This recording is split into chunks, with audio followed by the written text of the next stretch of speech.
আমি তো আলেম নই, কথা বলতে হচ্ছে। কিছু মানুষ আমার কথা শুনছে, তার মানে বুঝতে পারছি আলেমদের সংখ্যা কত কম। বড় বড় ওয়ার্ল্ড রিনাউন্ড আলেম তৈরি করতে হবে, ইমাম বুখারীর মতো, আবু হানিফা রাহিমাহুল্লাহর মতো, আহমদ বিন হাম্বলের মতো। কে তৈরি করবে? এটা কি আমার পক্ষে করা সম্ভব? একার পক্ষে করা সম্ভব? নিঃসন্দেহে একটা কমিউনিটি দরকার। সবার মাঝে দিনের ফিকির তৈরি করতে হবে যে আমার সবচেয়ে ইম্পর্টেন্ট জিনিস এই পৃথিবীতে আমার দিন, আল্লাহর দিন। এর চেয়ে ইম্পর্টেন্ট কিছু নাই আমার জন্য। সব কিছু পরে, দিন আগে। দিনকে এগিয়ে নিতে হবে, আমাকে চ্যালেঞ্জ গ্রহণ করতে হবে। এরকম চিন্তা ফিকির লালন করলে পরেই তো রেজাল্ট আসবে, নাহলে তো আসবে না।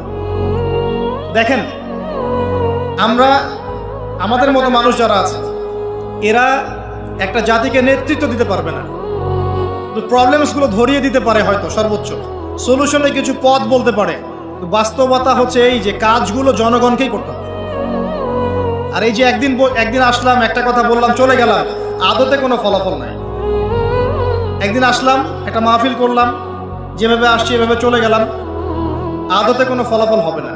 যদি হ্যাঁ এই কথাগুলো মানুষের মনের মধ্যে গেঁথে যায় এবং আগামীর পৃথিবীর জন্য তারা প্রস্তুতি গ্রহণ করতে পারে, তখন গিয়ে কথা বলবে।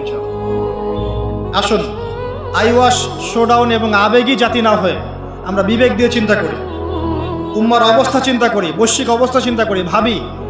বারবার একটা কথা বলি আমি, একটা দেশের মধ্যে সরকার, প্রশাসন, জনগণ, আলেম ওলামা, যুবক শ্রেণী, মহিলারা, শিশুরা, এরা সবাই একটা দেহের মতো, একটা বডির মতো। এরা সবাই একে অপরের পরিপূরক, একে অপরের ভাই, সবাই মুসলিম। এখানে কেউ কারো শত্রু না। আমরা যদি একে অপরকে শত্রু মনে করে ভুল করব, তখন আমাদের শত্রুরা সুযোগ পেয়ে যাবে। আমরা সবাই একে অপরের পরিপূরক, সবাইকে নিয়ে, দেশকে নিয়ে, জাতিকে নিয়ে, উম্মাকে নিয়ে এগোতে হবে। আল্লাহ পাক আমাদের যুব সমাজকে বোঝার তৌফিক দান করুন।